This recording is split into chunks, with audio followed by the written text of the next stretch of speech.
সাম্প্রতিক সময়ে সবথেকে চর্চিত বিষয় হয়ে দাঁড়িয়েছে প্যান কার্ড তৈরির ঘটনাটি।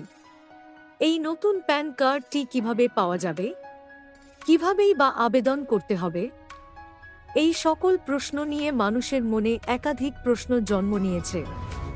এই প্রশ্নের উত্তর দেওয়া হবে আজকের এই আর্টিকেলের মাধ্যমে।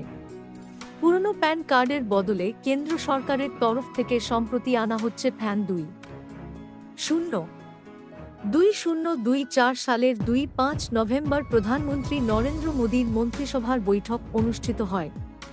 ওই বৈঠকে অর্থনৈতিক বিষয় সংক্রান্ত ক্যাবিনেট কমিটি আয়কর বিভাগের প্যান 2.0 প্রকল্পকে অনুমোদন দেয়।